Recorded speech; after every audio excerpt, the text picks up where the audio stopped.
Hello, Sankara Menon മരിച്ചു. എപ്പോ? രാവിലെ.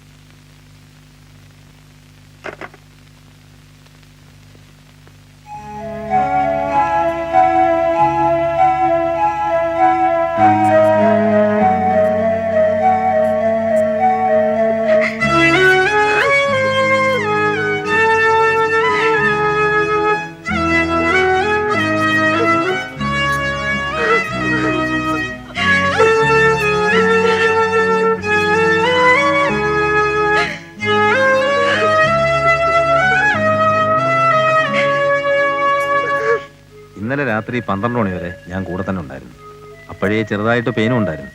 ഇന്ന് രാവിലെ പെയിൻ പെട്ടെന്ന് കൂടി. വിവരം അറിഞ്ഞ് ഞാൻ എത്തുമ്പോഴേക്കും എല്ലാം കഴിഞ്ഞിരുന്നു. എനിക്ക് ഹരിയെ പേഴ്സണലായിട്ടൊന്ന് കാണണം. കാണാമല്ലോ.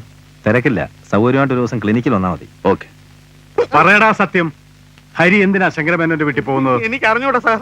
നീ പറയില്ല. തല്ലുന്നേ കൊല്ലുന്നേ, ഞാൻ കഷായം കുടിച്ചോണ്ടിരിക്കണേ. അവനെ അടിച്ചാ നിനക്കാണോടി നോവുന്നത്?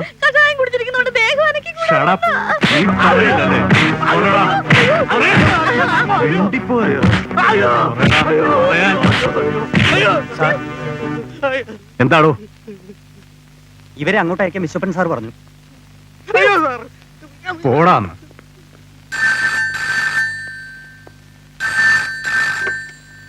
ഹലോ, അതെ, എന്താ?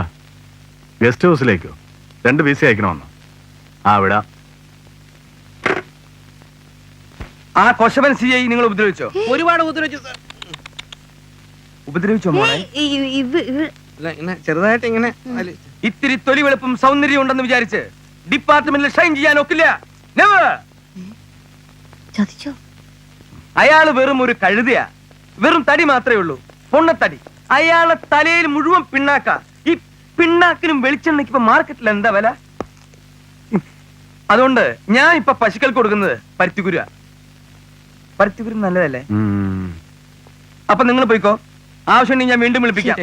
മോള് വന്നോളട്ടോ. പോടാ. സൂക്ഷിച്ചു നോക്കണ്ട. നിങ്ങളുടെ തലയിൽ പിണ്ണാക്കാണെന്ന് ഞാൻ പറഞ്ഞു. അത് ഇൻവെസ്റ്റിഗേഷന്റെ വേറൊരു മെത്തേഡാണ്. അത് ഡിപ്പാർട്ട്മെന്റ് ആവശ്യമാണ്. ഓക്കെ? ശരി സാർ. ഞാൻ ഇപ്പൊ എന്താ ചെയ്യേ? എന്ത് കാര്യത്തിനാ ഞാൻ ആ പോലീസുകാരെ തല്ലുകൊള്ളുന്നത്? മഹാഭാവി ഇടിച്ച ഓരോ ഇടിക്കും ഞാൻ നക്ഷത്രം എണ്ണിപ്പോയി. എല്ലാം തുറന്ന് സമ്മതിച്ചാൽ മതിയായിരുന്നു. സത്യമായിട്ട് ഒരു കാര്യം ഞാൻ പറഞ്ഞേക്കാം. ഇനി എന്നെ ചോദ്യം ചെയ്യാൻ വേണ്ടി കൈ ഓങ്ങുന്നതിന് മുമ്പ് കാലേ വീണ് ഞാൻ ചോദിച്ചതിനും ചോദിക്കാത്തതിനും ഒക്കെ കയറിയും സമ്മതിക്കും. ഞാൻ എന്തിനാ കണ്ട പെണ്ണുങ്ങെ കൊണ്ട് തല്ലുകൊള്ളുന്നത്? നീയാണ് നിനക്ക് മൂല കാരണം. ഞാൻ കാല് പിടിച്ച് പറഞ്ഞാണ് ഈ പുൽവായിലൊന്നും പോയി ചാടണ്ടെന്ന്. അന്ന് ആര് വിചാരിച്ചു ഈ പോലീസുകാർ എന്നെ കൊണ്ടുപോയി തേരാപ്പാരാ തല്ലുവെന്ന്?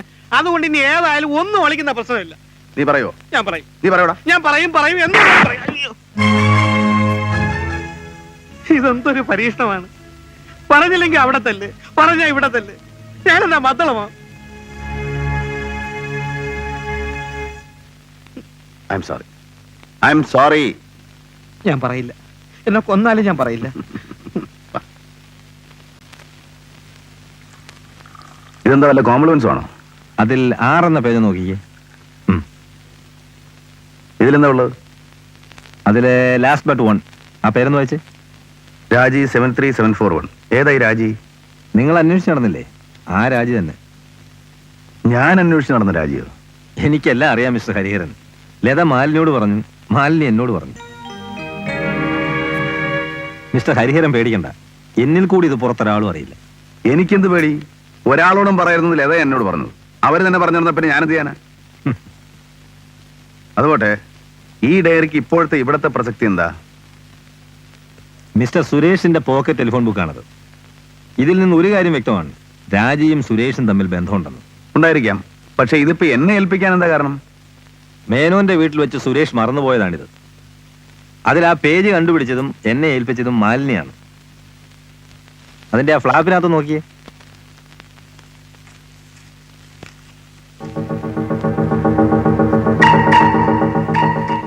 കണ്ടിട്ട് ഏതോ ബാങ്ക് ലോക്കറിന്റെ കീ ആണെന്ന് തോന്നുന്നു. അതോ അവന്റെ വീട്ടിൽ തന്നെയുള്ള ഏതെങ്കിലും ഡ്രോയറിന്റെ ആണോ? That is to be checked and verified. പോലീസിനെ ഏൽപ്പിക്കാമെന്നാണ് ഞാൻ ആദ്യം കരുതിയത്. പിന്നെ തോന്നി നിങ്ങളോടൊന്ന് ആലോചിച്ചിട്ട് മതിയെന്ന്. നിങ്ങൾക്ക് ഇതുകൊണ്ട് എന്തെങ്കിലും പ്രയോജനം ഉണ്ടെങ്കിൽ യു ക്യാൻ കീപ് ഇറ്റ്. അല്ല, പോലീസിനെ ഏൽപ്പിക്കണമെങ്കിൽ ഏൽപ്പിക്കാം. That is left you.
പ്രിയപ്പെട്ട രാജിക്ക്, ഒരുപാട് കാലമായി മോളെ നമ്മൾ തമ്മിൽ കത്ത് മുഖേനയോ നേരിട്ടോ കണ്ടിട്ട്.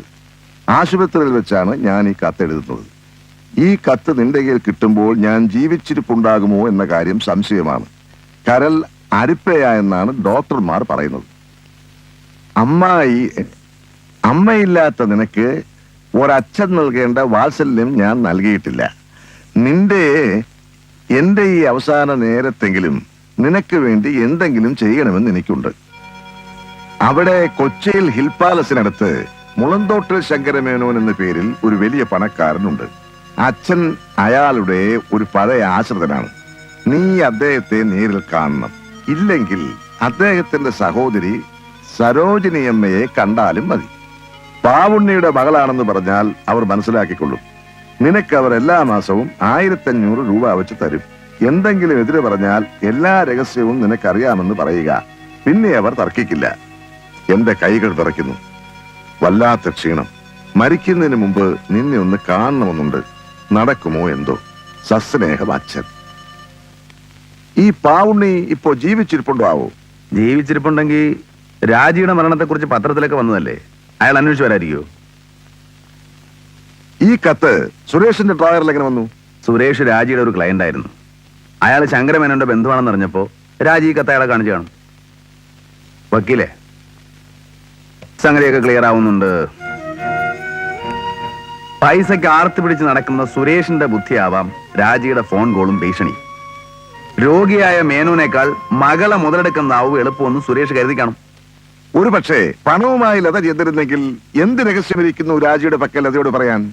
മേനോനെ കുറിച്ചുള്ള എല്ലാ രഹസ്യങ്ങളും നിനക്കറിയാമെന്ന് പറയണം എന്ന് മാത്രമല്ലേ ഈ കത്തിൽ എഴുതിയിട്ടുള്ളൂ. അവള് പറഞ്ഞ സ്ഥലത്ത് പണവുമായിട്ട് ചെന്നാ പിന്നെ അത് വാങ്ങിക്കാനാണോ ബുദ്ധിമുട്ട്? എനിവേ അത് വർക്കൗട്ടായില്ല. അതുകൊണ്ട് കഥയിലെ ആ ഭാഗം അവസാനിച്ചു കഴിഞ്ഞു.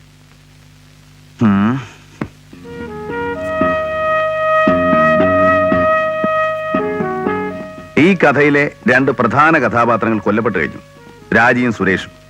അവർ തമ്മിൽ ബന്ധമുണ്ടായിരുന്നു എന്നുള്ളത് വ്യക്തമായി കഴിഞ്ഞു. അവർ next question is who killed them? രാജിയും സുരേഷും ജീവിച്ചിരുന്നാൽ ആർക്കാണോ ആപത്ത് അവരായിരിക്കണം ഇത് ചെയ്തിട്ടുള്ളത്. അപ്പൊ നമുക്ക് ആരെയൊക്കെ സംശയിക്കാം? നമ്പർ 1, ലതയുടെ അച്ഛൻ മിസ്റ്റർ ശങ്കരമേനോൻ. കാരണം അയാളെ കുറിച്ച് എന്തോ രഹസ്യങ്ങൾ ഇവർ സൂക്ഷിച്ചിരുന്നു എന്നാണല്ലോ. പിന്നെ മാലിന്യം ലതയും മേനോന്റെ ദോഷം അവരെയും ബാധിക്കുമല്ലോ. 1 more, അമ്മായി സരോജിനി അമ്മ. സരോജിനി അമ്മയോ? താനെന്തായി പറയുന്നത്? സഹോദരി സരോജിനി അമ്മയെ കണ്ടാലും മതി ലെറ്ററിലെ വാചകം ഓർമ്മയില്ലേ? ഓ, അത് ശരിയാ. ഒരുപക്ഷെ മരിച്ച രാജി അവരുടെ മകളായിരുന്നെങ്കിലോ? നമ്മൾ ആദ്യം സംശയിച്ചിരുന്നത് പോലെ മേനോന്റെ ഇല്ലീഗൽ ഡോട്ടറിന് പകരം അവരുടേതായിക്കൂടെ? ചെറുപ്പത്തിൽ പല പെൺകുട്ടികൾക്കും പറ്റുന്ന അബദ്ധം അവർക്കും പറ്റി. തന്തയില്ലാത്ത പെങ്ങളുടെ കുഞ്ഞിനെ വളർത്താൻ മേനോൻ പാവുണ്ണിയെ ഏൽപ്പിക്കുന്നു. ചെലവിലേക്കായി മാസാമാസം ഒരു തുകയും.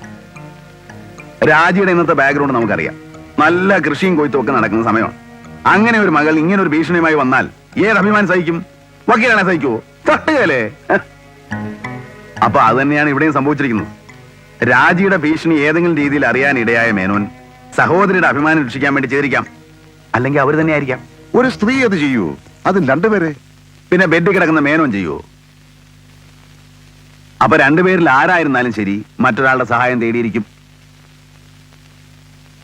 ഛേ, എനിക്കൊരു അബദ്ധം പറ്റി വയ്ക്കില്ലേ. ആ രാജുവിനെ കൈ കിട്ടിയതാ, പക്ഷെ വിട്ടുള്ളത്. രാജു? ഏത് രാജു? ശങ്കരമേനോന്റെ വീട്ടിലെ ഡ്രൈവറായിരുന്ന രാജു. മേനോനായാലും സഹോദരി ആയാലും മറ്റൊരാളായി രാജുവിനെ ഉപയോഗിച്ചിരിക്കാൻ സാധ്യതയുണ്ട്. യെസ്, കറക്റ്റ്, ശരിയാ. അവനുമായിട്ട് ഏറ്റുമുട്ടിയതിന് ശേഷമാണ് സുരേഷിനെ കാണാൻ ഞാൻ അവന്റെ വീട്ടിൽ പോയത്. അപ്പൊ അന്ന് രാത്രി ആ കാറ് അവൻ തന്നെ ആയിരിക്കണം. അപ്പോ നിന്നെ അന്ന് ആക്രമിച്ചാരാ? അവന്റെ ശിങ്കിടിയാവാം, കൂട്ടുകാരനാവാം. കറുത്ത് കടിച്ച ഒരാളായതുകൊണ്ടാണ് ഞാൻ രാജുവാണെന്ന് സംശയിച്ചത്. ചെന്തൊരാന മണ്ടത്തരവാ എനിക്ക് പറ്റിയത്. അതിന് താൻ ബേജാറാവൊന്നും വേണ്ട. ഉള്ള വിവരങ്ങൾ പോലീസിന് ഹാൻഡ് ഓവർ ചെയ്തിട്ട് തടി ഒഴിവാക്കാൻ നോക്ക്. അത് വേണ്ട, ഏതായാലും നനഞ്ഞിറങ്ങി. ഇനി കുളിച്ച് കയറിയിട്ടേ വരെ കാര്യമുള്ളൂ. താൻ എങ്ങോട്ടാ? ഞാൻ ആ തള്ളയൊന്ന് പോയി കാണട്ടെ. പിഴച്ചുപെറ്റ സന്തതിയെ തള്ള കൊന്നു. നിങ്ങളുടെ നിഗമനം കൊള്ളാം. ഞാൻ ഇന്നും അവിവാഹിതയെ കഴിയാനുള്ള കാരണം എന്താണെന്ന് നിങ്ങൾക്കറിയാമോ? സന്യാസിനിയാകാനുള്ള ഉദ്ദേശമൊന്നും എനിക്കില്ല. ഒരു കുഞ്ഞിന് ജന്മം കൊടുക്കാൻ എനിക്ക് കഴിയില്ല. അറിഞ്ഞൊരു പുരുഷനെ വഞ്ചിക്കാൻ എനിക്ക് സാധിക്കാത്തത് കൊണ്ടാണ് ഞാൻ ഇന്നും അവിവാഹിതയായി കഴിയുന്നത്. സോറി, എന്റെ ഒരു സംശയമാണെന്ന് ഞാൻ നേരത്തെ പറഞ്ഞു കഴിഞ്ഞു. ഈ കത്തിൽ പാവണ്ണി സൂചിപ്പിച്ചിട്ടുള്ള രഹസ്യം എന്താണ്? എനിക്കറിയില്ല. ഇല്ലെന്ന് പറഞ്ഞ് ഒഴിഞ്ഞു മാറാൻ ശ്രമിക്കണ്ട. പറഞ്ഞില്ലെങ്കിൽ ഞാൻ ഈ കത്ത് പോലീസിനെ ഏൽപ്പിക്കും. എന്നെ പോലെ ആയിരിക്കില്ല അവർ ചോദിക്കുന്നത്. എല്ലാത്തിനും തൂത്തുവാരി കൊണ്ടുപോകും. എന്നെ കൊണ്ട് ജയിക്കണോ? മേനോന്റെ മകളാണോ രാജി? എന്താണെങ്കിലും പറഞ്ഞോ. പാവുണ്ണിക്ക് എല്ലാ മാസവും ചേട്ടൻ പൈസ കൊടുക്കാറുണ്ടെന്ന് എനിക്കറിയാം. പക്ഷെ എന്തിനാ കൊടുക്കുന്നതെന്ന് ചേട്ടൻ എന്നോട് പറഞ്ഞിരുന്നില്ല. ഞാൻ ചോദിച്ചുമില്ല. പക്ഷേ മരിക്കുന്നതിന് മുമ്പ് ചേട്ടൻ എന്നോട് ചില കാര്യങ്ങൾ പറഞ്ഞു. ഒരു കൺഫെഷൻ പോലെ. എന്റെ ചേട്ടന്റെ ഭാര്യയുടെ മരണം സ്വാഭാവിക മരണമാണെന്നാണ് എല്ലാവരുടെയും വിശ്വാസം. പക്ഷെ എന്റെ ചേട്ടൻ തന്നെയാണ് അവരെ കൊന്നത്. 12 വർഷങ്ങൾക്ക് മുമ്പത് സംഭവിച്ചു. അന്ന് ലതയ്ക്കും മാലിനിക്കും 8-9 വയസ്സായിരുന്നു. ഊട്ടിയിൽ ബോർഡിംഗ് പഠിക്കുന്ന കാലം. ഞാൻ പാലക്കാട് വിക്ടോറിയ കോളേജിൽ ലെക്ചറായിരുന്നു. ചേട്ടന്റെ അടുത്ത സുഹൃത്തും ചേട്ടത്തിയും തമ്മിൽ നടന്ന അവിഹിത ബന്ധം എന്റെ ചേട്ടൻ കാണാനിടയായി. സുഹൃത്ത് ഓടി രക്ഷപ്പെട്ടു. നിയന്ത്രണം വിട്ട ചേട്ടന്റെ പെരുമാറ്റം ചേട്ടത്തിയുടെ മരണത്തിൽ കലാശിച്ചു. അന്ന് ചേട്ടൻ എല്ലാ തലത്തിലും നല്ല സ്വാധീനമായിരുന്നു. അതുകൊണ്ട് പോസ്റ്റ്മോർട്ടം പോലും വേണ്ടി വന്നില്ല. ചേട്ടത്തി തീ കൊളുത്തി ആത്മഹത്യ ചെയ്തെന്ന് എല്ലാവരും വിശ്വസിച്ചു. ചേട്ടൻ എന്നോട് ഈ സത്യം പറയുന്നതുവരെ ഞാനും അത് വിശ്വസിച്ചു. പക്ഷേ അന്ന് ചേട്ടന്റെ ജോലിക്കാരനായിരുന്ന പാവുണ്ണിക്ക് മാത്രം സത്യം അറിയായിരുന്നുള്ളൂ. അവന്റെ നാവടക്കാൻ വേണ്ടി അവൻ എല്ലാ മാസവും ചേട്ടനൊരു തുക നൽകി വന്നു. 500 തുടങ്ങി അത് 1500 രൂപ വരെ എത്തി. കുറച്ചു വർഷത്തിന് ശേഷം പാവുണ്ണി പിരിഞ്ഞുപോയി. പക്ഷെ എല്ലാ മാസവും ചേട്ടൻ അവന് പൈസ അയച്ചു കൊടുത്തിരുന്നു. തനിക്ക് തന്നുകൊണ്ടിരുന്ന പൈസ മേലിൽ തന്റെ മകൾ രാജിക്ക് കൊടുക്കണമെന്ന് പറഞ്ഞ് പാവുണ്ണി കത്തയച്ചു അല്ലേ? എനിക്കറിയില്ല. ചേട്ടൻ അതേക്കുറിച്ച് ഒന്നും എന്നോട് പറഞ്ഞില്ല. തന്നെ കുറിച്ചുള്ള രഹസ്യം ആരോടും പറയാതിരിക്കാൻ വേണ്ടിയല്ലേ പാവുണ്ണിക്ക് പതിവായി പുള്ളി പൈസ അയച്ചുകൊണ്ടിരുന്നത്? 12 വർഷങ്ങൾക്ക് മുമ്പ് ഒരു തെളിവുമില്ലാതെ തേച്ചു മായ്ക്കപ്പെട്ട ഒരു സംഭവത്തെ കുറിച്ച് പാവുണ്ണി പറഞ്ഞ ആര് വിശ്വസിക്കും? ഇനി പറഞ്ഞാൽ തന്നെ നിയമപരമായിട്ട് എന്ത് നടപടിയെടുക്കാൻ പറ്റും? നിയമത്തെ അല്ലായിരുന്നു ചേട്ടന് പേടി, മക്കളെയായിരുന്നു. അമ്മയെ കൊന്നത് അച്ഛനാണെന്ന് ലതയും മാലിനി അറിഞ്ഞാൽ അതായിരുന്നു ചേട്ടന്റെ പേടി. രാജിയും സുരേഷും ഈ രഹസ്യം പുറത്താക്കുമോ എന്ന് ഭയന്ന് ചേട്ടൻ തന്നെ അവരെ... തനിയെ ഒരു ചൂട് പോലും നടക്കാൻ സാധിക്കാത്ത ചേട്ടനോ? പൈസ കൊടുത്ത ഒരു വാടക കുലാളിയെ കിട്ടാനാണോ ഈ നാട്ടിൽ പഞ്ഞം? താൻ മരിക്കാൻ പോകുന്നുവെന്ന് ഉറപ്പായതിനു ശേഷമാണ് ചേട്ടൻ ഒരു കൺഫ്യൂഷൻ പോലെ എന്നോട് ഇതൊക്കെ പറഞ്ഞത്. ചേട്ടനാണ് അവരുടെ മരണത്തിന് ഉത്തരവാദിയെങ്കിൽ ഇത്രയൊക്കെ പറഞ്ഞ സ്ഥിതിക്ക് അതും എന്നോട് പറയുമായിരുന്നില്ലേ? പറയുമായിരുന്നു. ചേട്ടൻ നേരിട്ടാണത് ചെയ്തതെങ്കിൽ. രണ്ടാമതൊരാളുടെ സഹായത്തോടെയാണ് ചെയ്തതെങ്കിൽ എങ്ങനെ പറയും? അയാൾ കൊടുങ്ങില്ലേ? എനിക്കറിഞ്ഞൂടാ. ഞാനിനി എന്ത് ചോദിച്ചാലും നിങ്ങൾ ഈ ഒരൊറ്റ മറുപടി പറയൂ.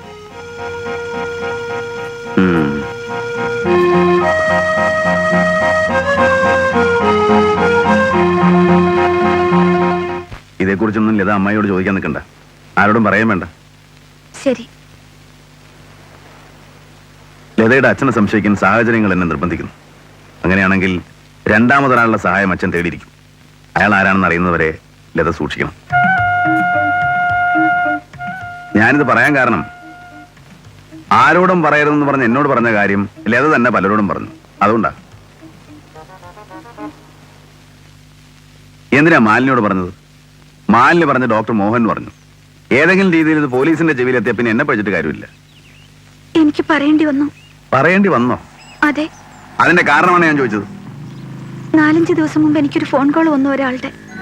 രാജിയെ കൊന്നത് ഞാനാണെന്ന് അയാൾക്ക് അറിയാമെന്നും പറഞ്ഞു. എന്നിട്ട് അച്ഛൻ മരിച്ച ദുഃഖം കഴിയട്ടെ, വീണ്ടും വിളിക്കാമെന്ന് പറഞ്ഞ് അയാൾ ഫോൺ ഡിസ്കണക്ട് ചെയ്തു. മാലിനി അവളുടെ മുറിയിലെ പാരലൽ ഫോണിലൂടെ അത് കേട്ടു. അവൾ നിർബന്ധിച്ചപ്പോ എനിക്കെല്ലാം പറയേണ്ടി വന്നു. എന്തുകൊണ്ട് ഫോൺ വന്ന വിവരം എന്നോട് പറഞ്ഞില്ല? ഞാനാണ് ആ ബ്ലാക്ക് മെയിലർ ഒന്നും ലത കരുതിയോ? പറയൂ. എനിക്ക് എല്ലാവരെയും ഭയമാണ്. ആരെ വിശ്വസിക്കണം, ആരെ വിശ്വസിക്കരുതെന്നൊരു തീരുമാനം എടുക്കാൻ പറ്റാത്ത അവസ്ഥയിലാണ് ഞാനിപ്പോ.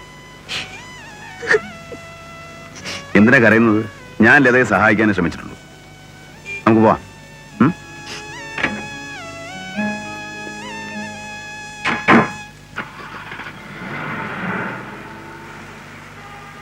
മാലിനിയും ഡോക്ടർ മോഹനും തമ്മിൽ എങ്ങനെ ഇഷ്ടമാണോന്നാ ഞാൻ ചോദിച്ചത്. മോഹന് വീട്ടിലെല്ലാവർക്കും ഇഷ്ടമാണ്. ഐ ഡോണ്ട് മീൻ ദാറ്റ് ഇഷ്ടം. I love something like that. എന്താ ചോദിക്കാൻ കാരണം? ഏയ് ഒന്നുമില്ല, ജസ്റ്റ് ലൈക്ക് ദാറ്റ്. മോഹനാണെങ്കിൽ എലിജിബിൾ ബാച്ചിലർ, കാണാൻ നല്ല സുമുഖൻ, നല്ല ജോലി, അതുകൊണ്ട് ചോദിച്ചാ. മോഹന് മാലിനിയെ കല്യാണം കഴിച്ചാൽ കൊള്ളാമെന്നുണ്ടായിരുന്നു. പക്ഷെ അവളെന്തോ വേണ്ടെന്ന് പറഞ്ഞു. അതെന്താ? മാലിനിക്ക് വേറെ വല്ല ലവ് അഫെയറും? വേണ്ടെന്ന് പറഞ്ഞാൽ ഉടനെ വേറെ അഫെയർ ഉണ്ടെന്ന അർത്ഥം? സാറി ചികഞ്ഞു ചോദിക്കുന്നതിന്റെ കാരണം എനിക്ക് മനസ്സിലായി. ഈയിടെ മാലിനി ദിവസവും ഹരിനാമകീർത്തനം ജപിക്കുന്നുണ്ട്. അവളുടെ മനസ്സറിയണമെങ്കിൽ നേരിട്ട് ചോദിച്ചൂടെ? എന്തൊക്കെയാ പറയുന്നത്? I don't mean anything like that.